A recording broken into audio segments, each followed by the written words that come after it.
Deus Todo-Poderoso, Senhor e Rei do Universo, agora vamos abrir a Tua Palavra e eu quero ler um texto com eles e quero contar algo muito importante para eles. Que o Teu Santo Espírito vá ao coração deles e ensine, Senhor, a Tua Palavra. Que eles não me escutem a mim aqui, mas que eles escutem a Bíblia Sagrada, testemunho que fala da verdade para as nossas vidas. É o que eu te peço em nome de Jesus, amém. Quer saber de princesa? Abre tua Bíblia, o celular, o que tiver em Esther. Aqui é a história da princesa, da rainha. Esther capítulo 2, diz assim, lá no verso 5: Ora, na cidade de Suzã havia certo homem judeu, benjamita, chamado Mordecai, filho de Jair, filho de Simei, filho de Quis, que fora transportado de Jerusalém com os exilados que foram deportados com Jeconias, rei de Judá, a quem Nabucodonosor, rei da Babilônia, havia transportado. Ele criara a Hadassa, que é Esther, filha de seu tio, o qual não tinha pai nem mãe, e era jovem, bela, de boa aparência e formosura. Tendo-lhe morrido o pai e a mãe, Mordecai a tomara por filha. Galera, vou contar essa história para você de uma maneira que eu acho que você nunca ouviu, certo? E se você me permitir, nesses poucos minutinhos, eu quero te contar sobre os 5 personagens que tem nessa história, que são extraordinários. O primeiro personagem dessa história é o rei, que na Bíblia aparece talvez na tradução que você usa aqui, Assuero. O rei Assuero, na história, pelos historiadores, especialmente os gregos que contaram essa história na época que eles viveram. Isso aqui é mais ou menos uns 500 e poucos anos antes de Jesus nascer. Ele era chamado de Xerxes. O rei Xerxes é o cara que aparece na história do 300 de Esparta. Se tu já viu a história, o filme do 300 de Esparta, se você já ouviu falar da novela gráfica do Frank Miller, a famosa 300, Xerxes é o rei dos persas que aparece naquela história. Aqui tu já descobriu uma coisa que talvez você não sabia. O Xerxes da história do 300 é o camarada que vai casar com a rainha Esther. É esse mesmo. Interessante que ele era rei, diz a Bíblia aqui no capítulo 1, ele era rei desde a Índia até a África. Ele era o maior rei de todos os tempos naquela época. Ele tinha ganhado o seu reinado do rei Dario, o pai dele, que foi o maior dos reis persas. Mas Xerxes sempre foi um garoto inseguro, com medo de não chegar no patamar que o seu pai chegou, e ele vivia tentando se afirmar e vivia tentando provar para todo mundo que ele era tão bom como o pai dele. Primeira coisa que eu quero que você escute nessa noite: você não tem obrigação de ser igual ao seu pai, nem obrigação de ser igual à sua mãe. Você tem obrigação de ser igual a Jesus Cristo, amém? O rei Xerxes era um rei tirano e absolutamente cruel. Ele era o que a gente chama de déspota, aqueles camaradas que mandam o que querem e todo mundo tem que obedecer. A história conta que ele deu um grande banquete para se preparar para uma guerra. Na verdade, a gente sabe isso cruzando os dados da Bíblia com os dados da história.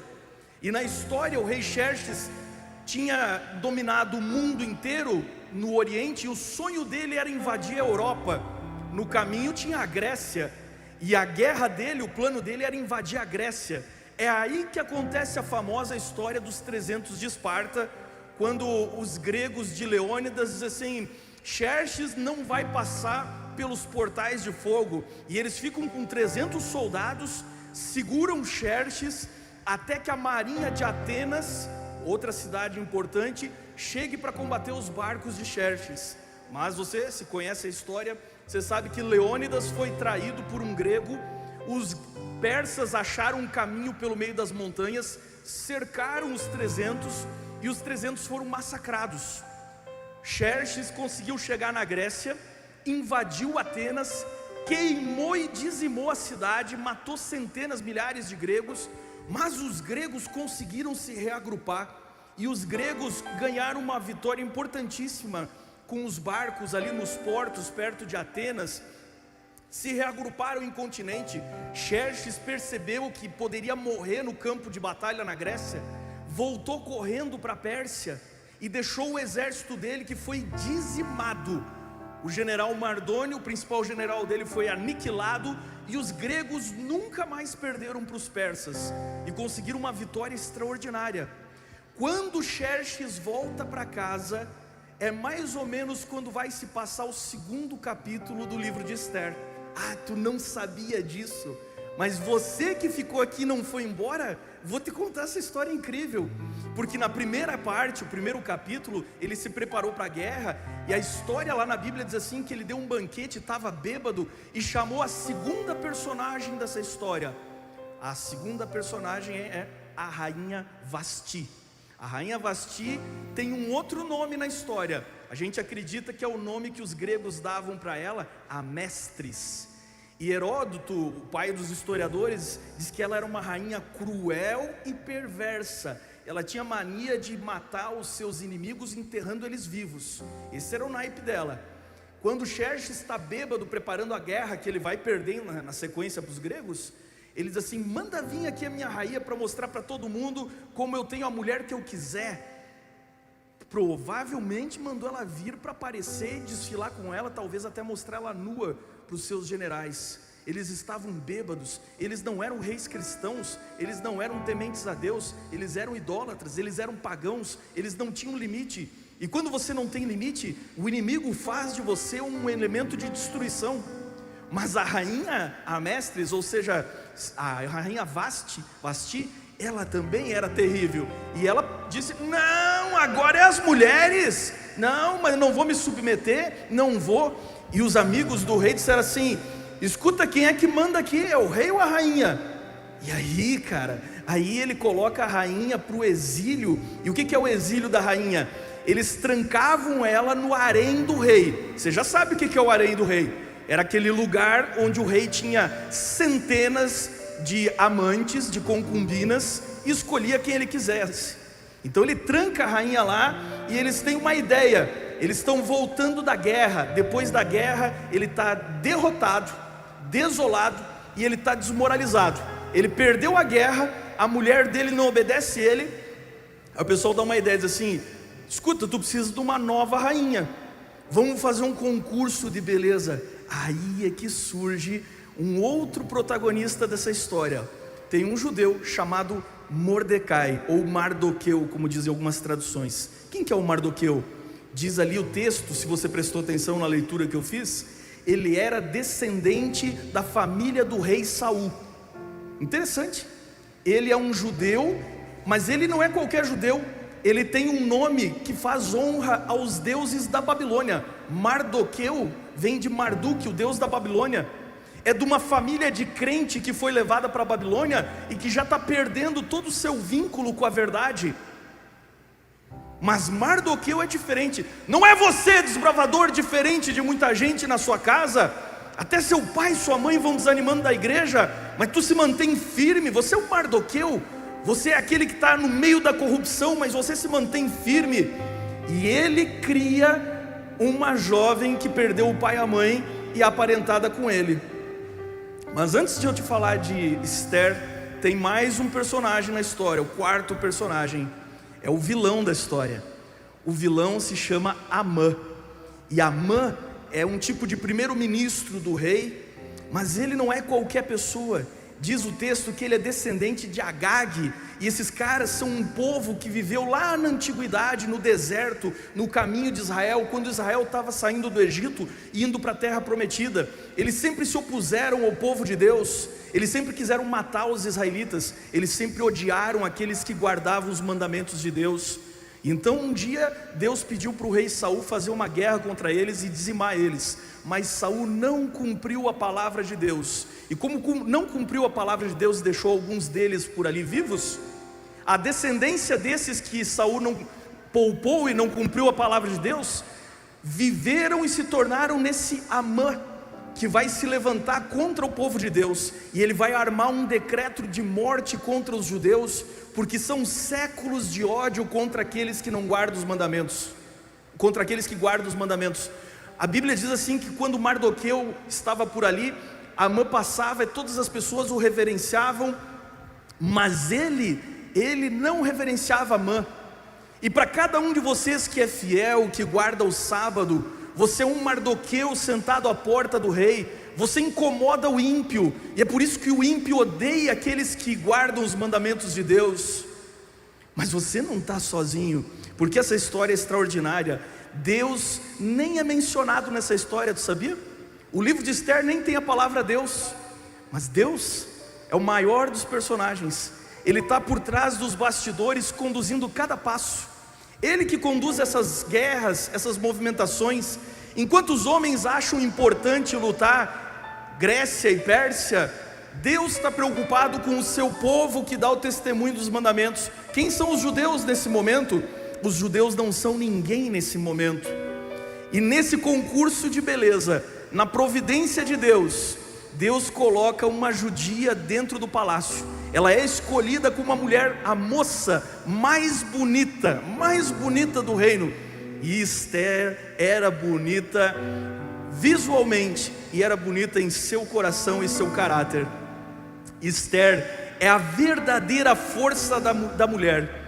E eu queria dedicar esse sermão aqui para minha esposa que está aqui me ouvindo, que vem comigo, que me acompanha, porque esse é o verdadeiro poder da mulher, o verdadeiro poder de Esther. Esther nunca se lamentou por ser mulher. As mulheres não tinham nenhum direito na época dela. Ela foi obrigada a ir para um harém, onde prepararam ela por 1 ano, para ela ter uma noite de núpcias com um rei que ela nunca tinha visto na vida dela, que não sabia se ia amar ou se não ia amar. Essa é a vida de Esther. Esther não tinha pai nem mãe. Ela não aparece em nenhum momento da história reclamando.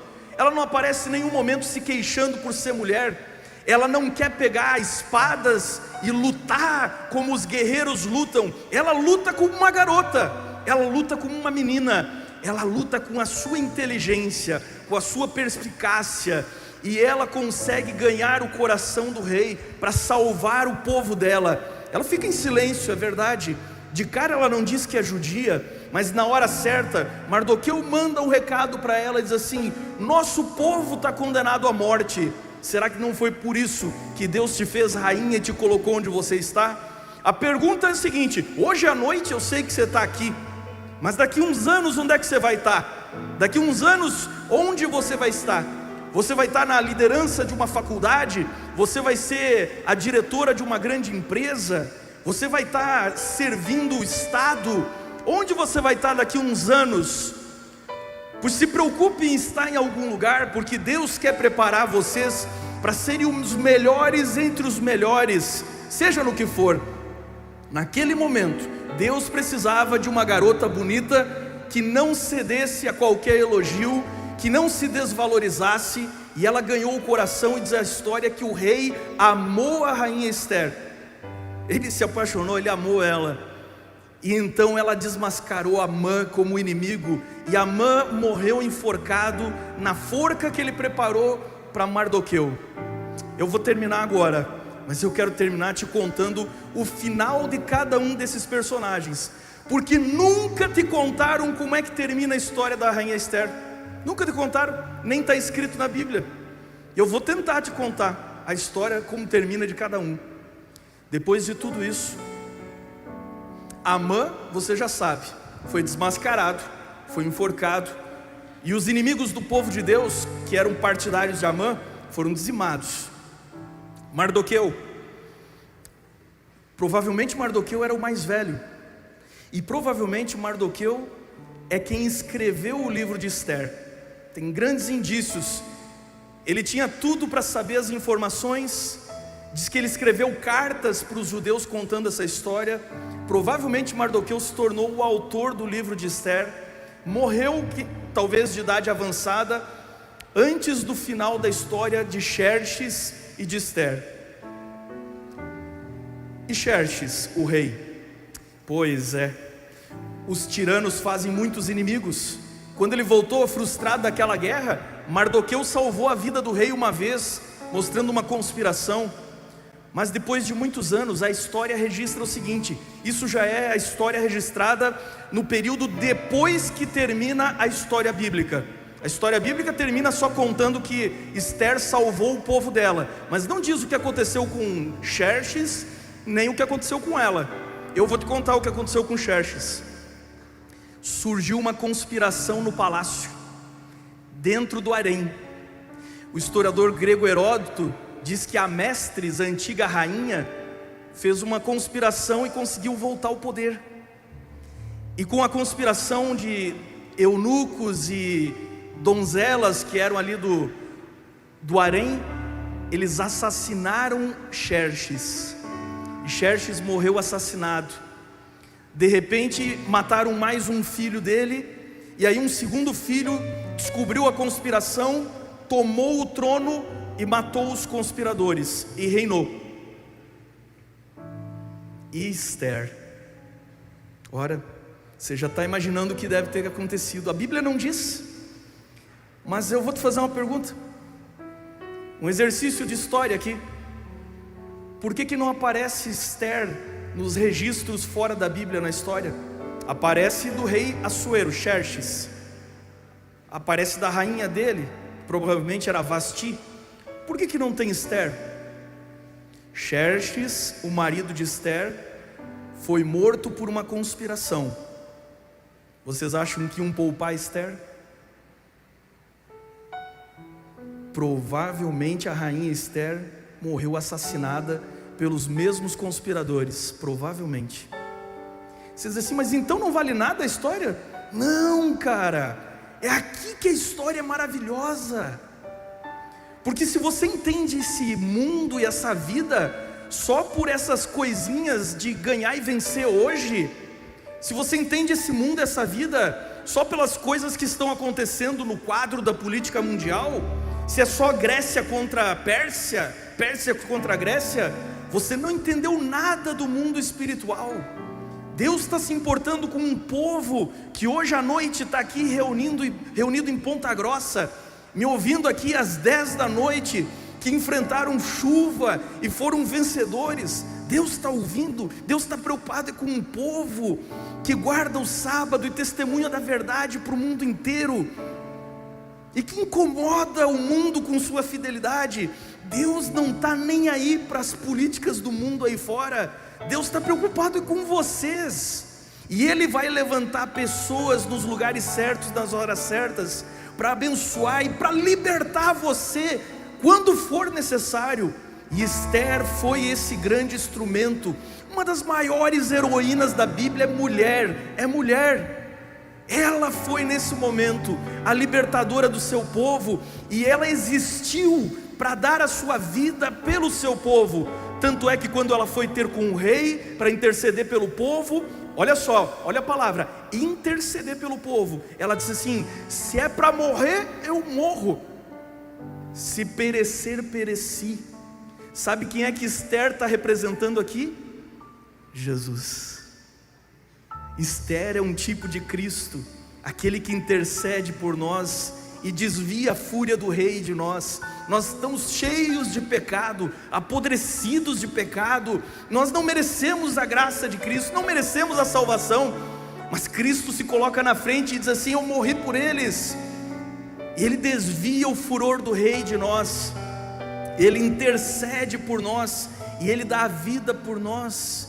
Você entendeu o que tem valor?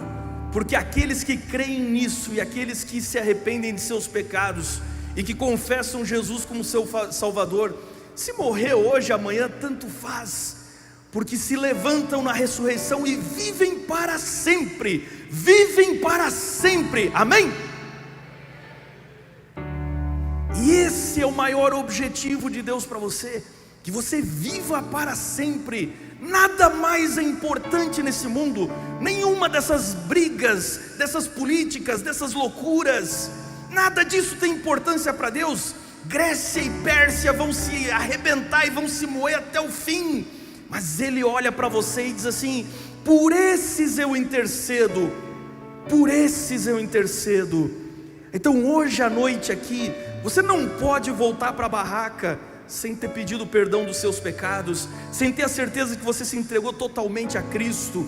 E aí quando você sair daqui, e aí você pode ir embora tranquilo, Aí você sai daqui com certeza da salvação, coração leve de um Deus que ama você, de um Deus que te protege e que te dará a vida eterna.